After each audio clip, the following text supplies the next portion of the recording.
Thank you for coming back to my channel for your stimulus check and stimulus package update. Please subscribe to the channel, please leave your thumbs up, and please leave your comments. First of all, I want to say thank you so much for all the support that you give me on this channel. I really do appreciate you for that. Thank you so much. Bitcoin, cryptocurrency, WhatsApp, if you see any of that garbage in my comments with my name and my picture, please know it is a scammer. It is not me. I would never send you to see that crazy stuff. Okay, y'all, I got some good news, and I got some bad news, and I got some shocking stimulus news for y'all. So stay tuned, watch the whole video. There's some shocking stuff in here. I will tell you at the beginning of each section, if I think this is good news or bad news, y'all please let me know in the comments, what do you think? What do you think is good? What do you think is bad? Now, I know a lot of people are going to be saying the only good news that they want is a check in their bank account. I agree with you. That would be great, but we don't have that yet.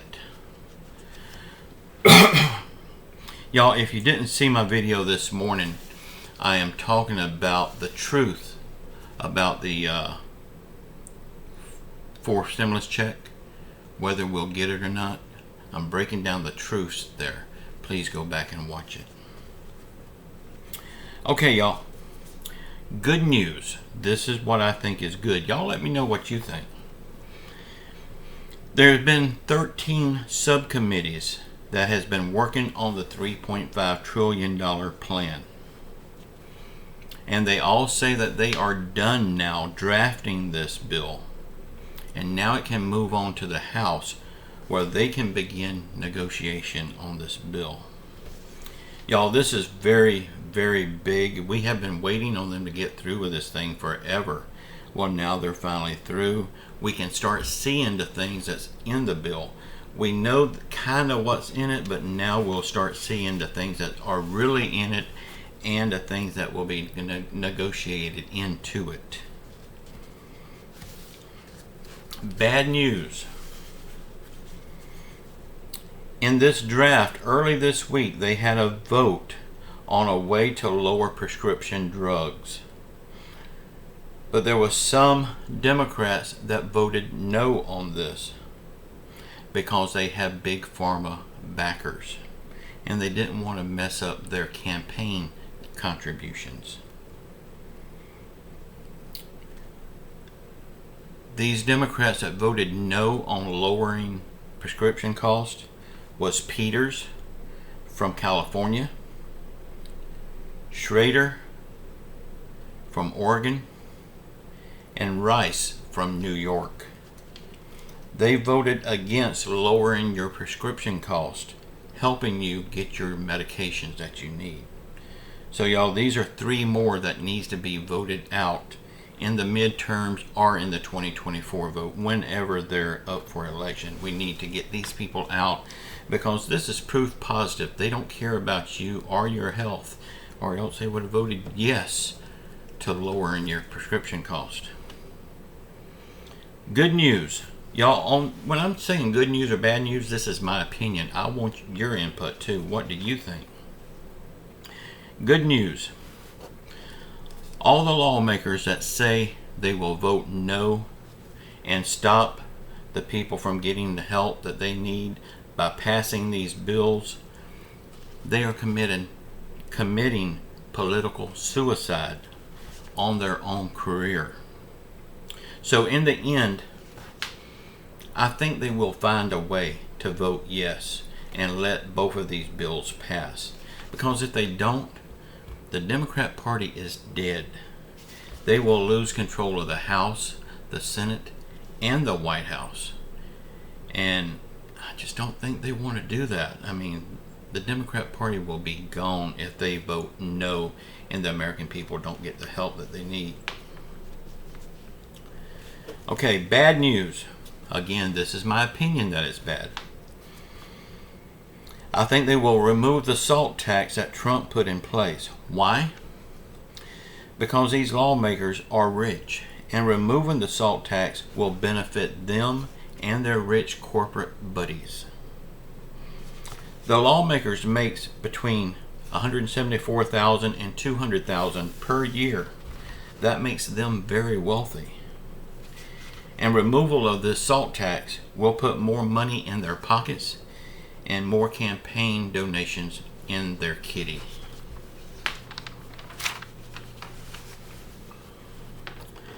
Bad news.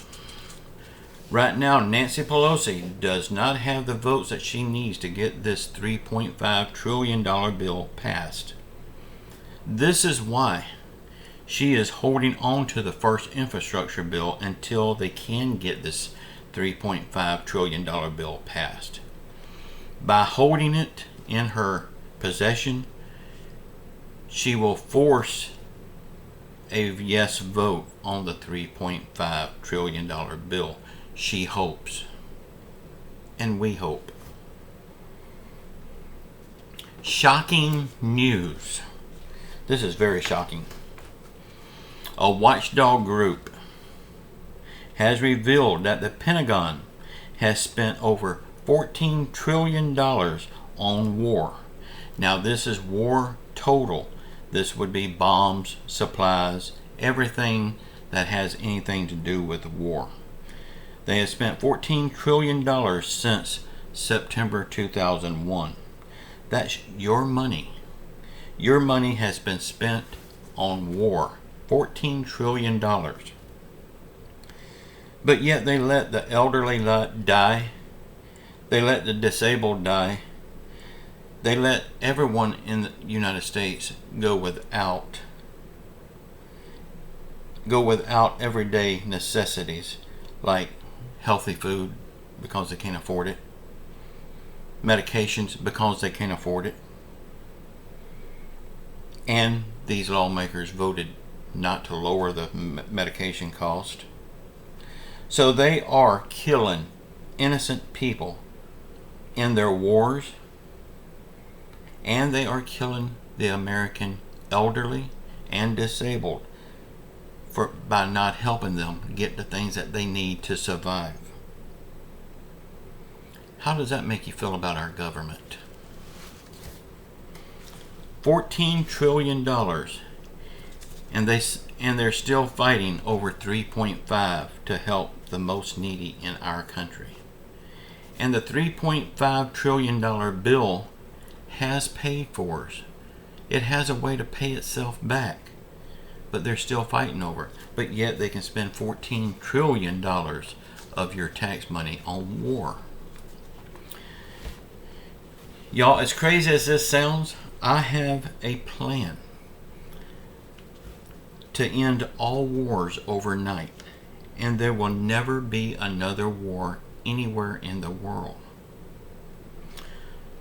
All we have to do is send all of our lawmakers, from the president right down to your mayor, and their sons, into war first.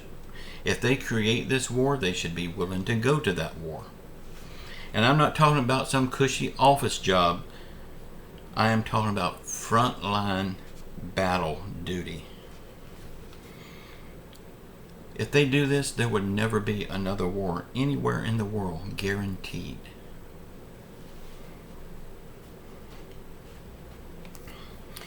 In the month of August alone, 200,000 illegal criminals came across our southern border. And when these 200,000 illegal criminals comes across our southern border, they have a choice whether to get vaccinated or not get vaccinated. And if they say no, that's fine. They're motioned on through to spread COVID throughout our country. Now, American people also has that right. And if you don't want to take the COVID vaccine, that's fine. You have to wear a mask or social distance. But you have the right to make that decision. These illegal criminals coming into our country, they're not Americans. They don't have that right. But that's 200,000 illegals in the month of August alone. That is 1.4 trillion in total now that's come across our southern border. 10,000 is now waiting on buses and plane tickets to be shipped all around the United States to spread COVID, their crimes, their diseases, robbing and stealing, because these are not picture perfect people that's coming over here. These are criminals. The very first thing that they do when they enter our country is break our laws by crossing our border. These are not angels coming over here, but yet we give them everything, and now we're going to give them money to become legal. Only in America, y'all. Y'all let me know in the comments below what parts you thought was good, what parts you thought was bad, and tell me what you thought about the shocking news about $14 trillion of your tax money being spent on war. Y'all, if you want your comments put over on our website, We the People, start your comment by saying We the People. We will take it over there for you. The link to that website is in the description box below. You can check out that website. We blog over there twice a week. Also, we got a link to our Facebook group, We the People. You can join that Facebook group. You do have to answer one question. It's a yes or no answer. If you don't answer the question, you will not get in. We turn away about 15 people every day, and we will continue to do that. That's really our only rule. We have to have one rule. So answer that question, you'll get in. Y'all, please keep your faith in Jesus Christ. He will get us through all this garbage. I don't think it's going to be much longer. We will start seeing progress. And say a prayer for our world. Say a prayer for our country. Say a prayer for our leaders, even though they're not leading. They do need your prayers. Say a prayer for everyone around the world hurting through COVID, financial hardship, or any other affliction. And just know I love you all. Until next time, ciao.